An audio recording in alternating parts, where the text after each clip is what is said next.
सनातन शाश्वत मूल्यों के साक्षात विग्रह परम चेतना के पर्याय परम पूज्य स्वामी जी को हृदय के अभ्यंतर से शत नमन करता हूँ।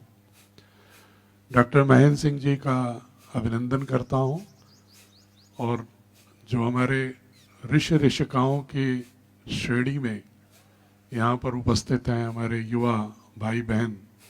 उनको भी हृदय के अभ्यंतर से प्रणाम करता हूँ और सभी आरोग्य साधकों में अवस्थित दिव्य ऊर्जा को भी प्रणाम करता हूँ। चूंकि समय स्वामी जी का 5 से 7:30 वाला हो चुका है, लेकिन फिर भी उन्होंने समय दिया है तो मैं उस समय का बहुत अतिक्रमण नहीं करना चाहता, लेकिन बहुत ही सूक्ष्म में ये कहना चाहता हूँ कि जो भी पूज्य स्वामी जी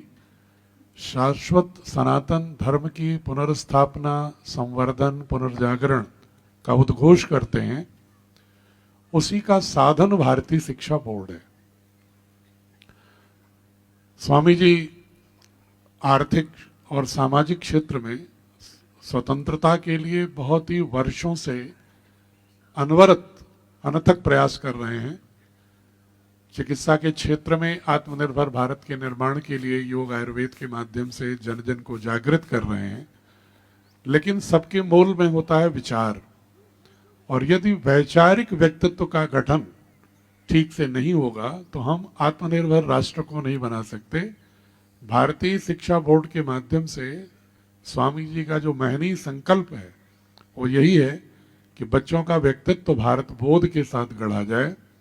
और भारत बोध, मैं जब पूज्य स्वामी जी को देखता हूं तो सबसे समर्थ व्यक्तित्व भारत बोध के प्रवक्ता के रूप में वही हो सकते हैं,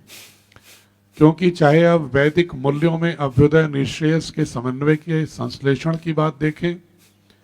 चाहे वह बुद्ध का 8 फोल्ड पाथ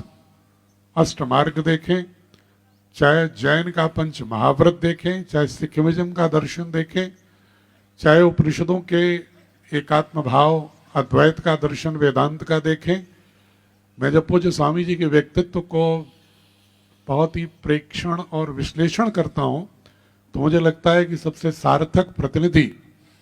पूज्य स्वामी जी हैं और वही सबसे बड़े प्रवक्ता हो सकते हैं। उनके सानिध्य में भारतीय शिक्षा बोर्ड के संचालन की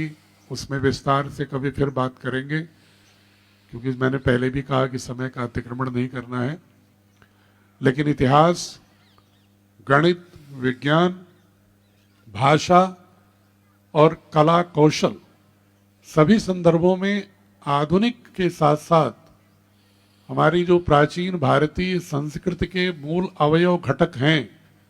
उनको बहुत ही सुंदरता के साथ समन्वित करते हुए, संश्लेषित करते हुए भारतीय शिक्षा बोर्ड को इस दिशा में ले जाने का प्रयास परम पूज्य स्वामी जी के नेतृत्व में हम लोग कर रहे हैं, जैसे कि आने वाला भारत सिर्फ भारत के भौगोलिक क्षेत्र को ही, राजनीतिक क्षेत्र को ही नहीं, बल्कि पूरे वैश्विक संस्कृति में एक नया उद्घोष ला सके। एक शब्द में मैं कहूँ कि बहुत सारे लोग कहते हैं कि भारत बोध क्या है, तो बहुत विस्तार से न जाकर के मैं उन लोगों से ये कहता हूँ कि हम पाश्चात्य लोगों को अगर देखते हैं तो वो समझते हैं कि राष्ट्र का निर्माण राजाओं से होता है, राष्ट्र का निर्माण योद्धाओं से होता है।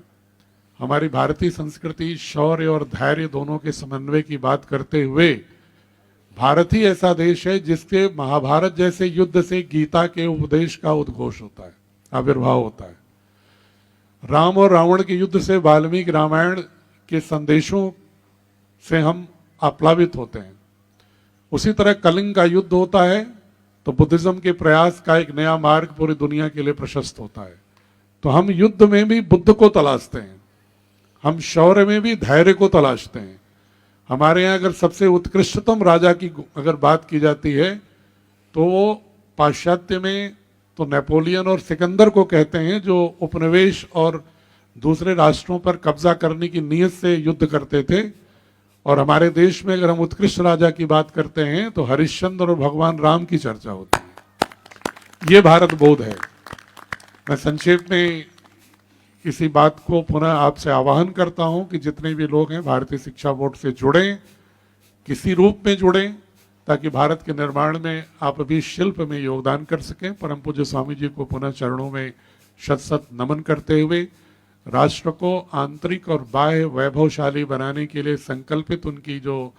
योजना है, उनका जो स्वप्न है, उसको साकार करने में हम सभी लोग अपने अहर्निश अपनी ऊर्जा को सन्निध करें। आप सभी को बहुत बहुत प्रणाम।